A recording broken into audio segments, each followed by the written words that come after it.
Het MCL in Ljouwert wordt de komende jaren in Greven verbouwd. Er zal er meer ruimte komen voor de OK en zal de spoedeiskundige help ompakt worden. Ik ben het de plan voor de bouw van creamkamers aan de voorkant van het ziekenhuis. De verbouwing kost het tiental miljoen euro's.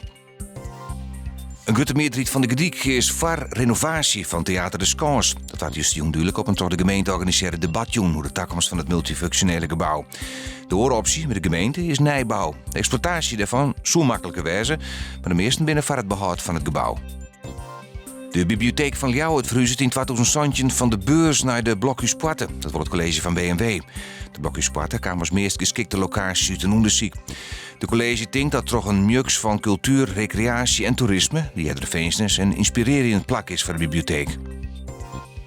Een 52-jarige man uit Nes, Heerenveen is juist oppakt omdat hij zijn boorman mishandelen. Ik wilde net maar werkje aan een reddingsactie voor 3 kei die in een sleetbedarre wien. Om bij een van de besten te komen, moest de politie oer het land van de vertochten hinnen. Die weigeren dat. Het bleef lang warm van de joen. Vannacht ik nog een gratis section en de buienkans neemt au. Morgen wisselend bewolkt en enkele buien. Temperatuur 20 graden en er zit een matige zuidwestenwind.